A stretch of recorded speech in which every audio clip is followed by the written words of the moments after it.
Fala, galerinha, tudo bem?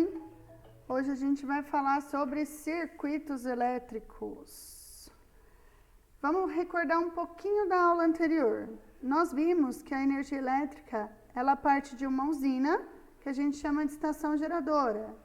Essa energia elétrica vai passar pela subestação de transmissão, pelas linhas de transmissão, subestação de distribuição, fiação dos postes e até chegar à nossa casa. Na nossa casa, essa corrente elétrica ela vai passar pelo relógio de luz, que é um aparelho que registra o consumo de energia elétrica. Então, tudo que a gente liga a partir da eletricidade na nossa casa, passa pelo relógio de luz e fica registrado o nosso consumo. Para determinar qual foi o nosso consumo mensal, a gente vai pegar a conta de luz do mês anterior e pegar o valor que deu no relógio e subtrair do valor que deu no mês anterior. E aí a gente sabe qual foi o nosso consumo mensal.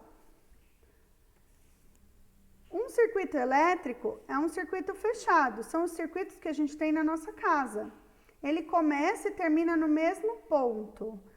Então, a gente tem aqui a fonte geradora de energia. Se a gente olhar esse circuitozinho aqui, ele começa na pilha e termina na pilha. A nossa fonte geradora, no caso, seria a pilha, passa pela fiação para acender a nossa luz e volta aqui para a nossa pilha.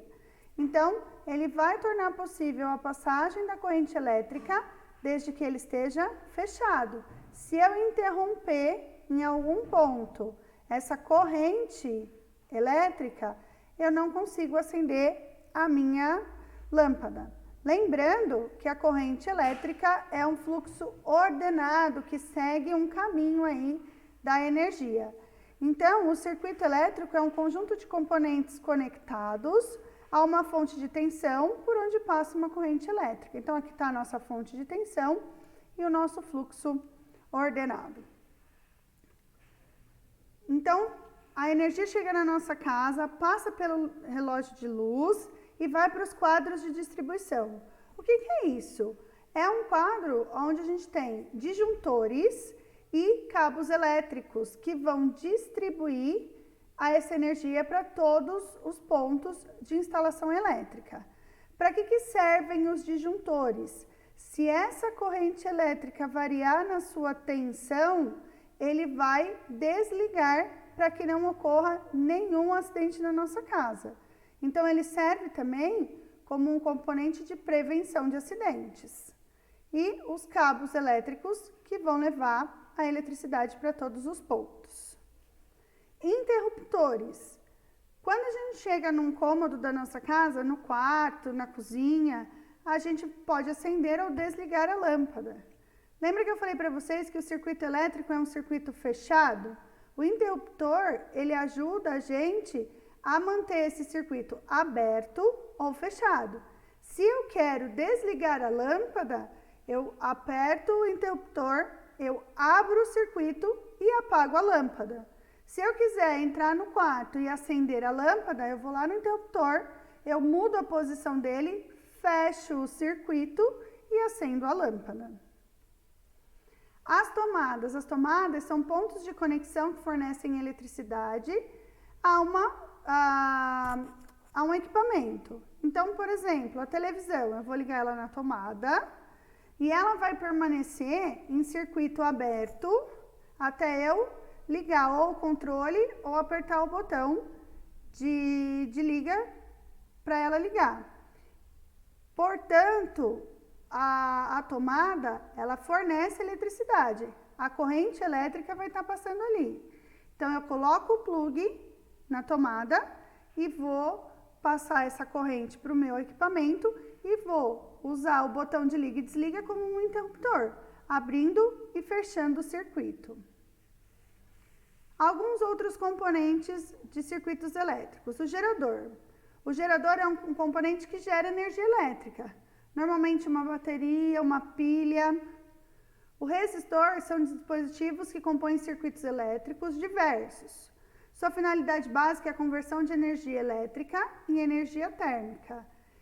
Resistor a gente também conhece como resistência, onde a gente encontra muito, se ele está convertendo energia elétrica em energia térmica, o mais comum são os chuveiros elétricos. Então, às vezes, o chuveiro queima, não é porque ele não funciona mais nada. Se eu trocar esse resistor, eu consigo voltar ele a funcionar. E os circuitos elétricos, eles podem ser de duas formas. Eles podem ser em série ou em paralelo. Os circuitos em série são colocados uns seguidinhos do outro. Esse primeiro circuito aqui é um circuito em série, as lâmpadas seguidas umas das outras.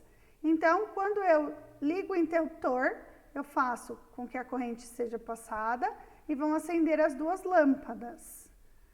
A corrente elétrica que passa aqui é a mesma para as duas lâmpadas, mas se queimar uma, a outra não funciona. Se queimar a primeira, a segunda não funciona. No circuito em paralelo, nós temos ramos. Eu tenho o fio saindo de um mesmo ponto e aí ele vai se dividindo. Então, a corrente também vai se dividindo para atingir os vários pontos do circuito em paralelo. A vantagem do circuito em paralelo é que se eu queimo uma lâmpada, a outra continua funcionando. E também eu posso ter mais de um interruptor. Então, eu posso acender uma lâmpada e apagar a outra, acender as duas ou apagar as duas, mas com interruptores diferentes. Bom, os equipamentos que a gente liga lá na tomada, eles são ligados a uma tensão. E a gente conhece essa tensão como voltagem.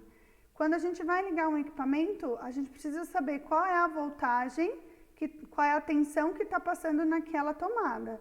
Então, eu preciso saber se meu equipamento funciona em 110 ou 220. Então, eu vou olhar lá na etiqueta do equipamento e vou ver se eu posso ou não ligar na minha tomada. O que acontece? Se eu tiver um equipamento para ligar em 220 e eu coloco ele numa tomada 110, ele vai ter menos energia do que ele precisa, ele pode até funcionar, mas ele vai funcionar forçado ali, porque ele vai tentar tirar energia de onde não tem.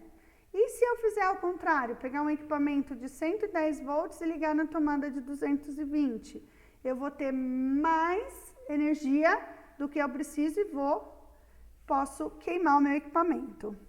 E ampere é a medida de intensidade da corrente elétrica. Então, além da voltagem, eu tenho que saber qual é a amperagem do meu equipamento, para saber se aquela intensidade é correta ou não. Por hoje é só, a gente vai ficar por aqui. Se você gostou, dá um like, se inscreve no canal e a gente se vê nas próximas aulas. Um beijo virtual!